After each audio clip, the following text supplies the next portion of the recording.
తెలుగు రాష్ట్రాల్లో bird flu కలకలం రేగింది. దీంతో తెలంగాణ ప్రభుత్వం అప్రమత్తమైంది. తెలంగాణ సరిహద్దుల్లో 24 చెక్ పోస్టులు ఏర్పాటు చేసింది ప్రభుత్వం. ఉమ్మడి నల్గొండ జిల్లాలో 3 చెక్ పోస్టులు, భద్రాద్రి జిల్లా అశ్వరావుపేట దగ్గర ఒక చెక్ పోస్టును ఏర్పాటు చేయడం జరిగింది. అలాగే ఆంధ్రప్రదేశ్ నుంచి తెలంగాణకు వస్తున్న కోళ్ల వాహనాలను తిరిగి వెనక్కి పంపడం జరుగుతోంది. అధికారులు ఇప్పటికే కొద్ది రోజుల పాటు చికెన్ తినొద్దంటూ ఆదేశాలు జారీ చేసింది తెలంగాణ సర్కార్. ఏపీలోనూ కలకలం రేపుతోంది బర్డ్ ఫ్లూ. కృష్ణా, తూర్పుగోదావరి జిల్లాల్లో ఈ బర్డ్ ఫ్లూకి సంబంధించి వ్యాప్తిని గుర్తించారు అక్కడ అధికారులు. దీంతో ర్యాపిడ్ రెస్పాన్స్ టీంలు రంగంలోకి దిగాయి. చికెన్ సెంటర్లు, ఎగ్స్ షాపులు మూసివేయడం జరుగుతోంది. ఎన్టీఆర్ జిల్లా గంపలగూడెం మండలం అనుమోలంకలో ఓ పౌల్ట్రీ ఫామ్లో 3 రోజుల్లో 11,000 కోళ్లు మృతి చెందాయి. ఇప్పటికే రాష్ట్రంలో వివిధ జిల్లాల్లో బర్డ్ ఫ్లూ కారణంగా లక్షలాది కోళ్లు మృతి చెందిన పరిస్థితి. ఈ నేపథ్యంలోని తెలంగాణ సర్కార్ కూడా అలర్ట్ అయింది. మరి ముఖ్యంగా తెలుగు రాష్ట్రాలను బర్డ్ ఫ్లూ వణికించేస్తోంది. తెలంగాణ సర్కార్ వెంటనే అప్రమత్తమైంది. తెలంగాణ సరిహద్దుల్లో 24 చెక్ పోస్టులు ఏర్పాటు చేయడం జరిగింది. ఒకసారి అదిగో విజువల్స్ మీరు చూస్తున్నారు. బర్డ్ ఫ్లూ కారణంగా కోళ్లు ఏ సంఖ్యలో మృతి చెందాయి మీరు చూడొచ్చు.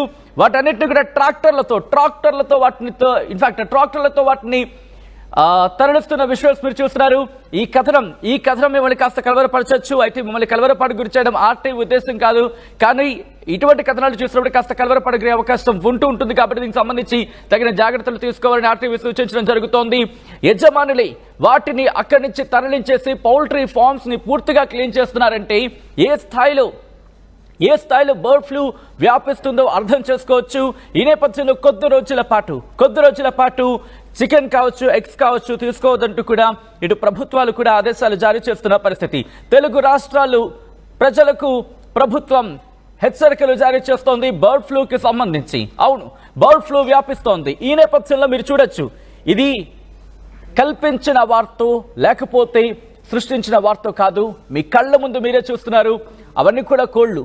మీరు కాస్త కలవర పడతారు కాబట్టి దానికి సంబంధించి బ్లర్ చేసి చూపించడం జరుగుతోంది.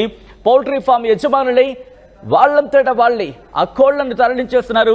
వాటిని దూరంగా తీసుకువెళ్ళి వాటిని అంశానికి సంబంధించి మీరు చూడొచ్చు, వాటిని దూరంగా తరలించేస్తున్న పరిస్థితి. వాటిని ఎక్కడికో తీసుకువెళ్ళి అక్కడ డంప్ చేయడం జరుగుతోంది.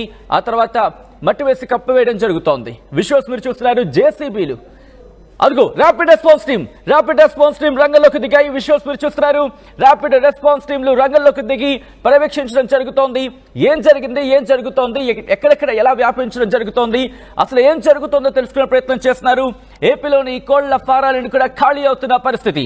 అసలు ఏం జరుగుతుందో అర్థం కాక తలలు పట్టుకుంటున్నారు అక్కడ పౌల్ట్రీ ఫామ్ యజమానులు.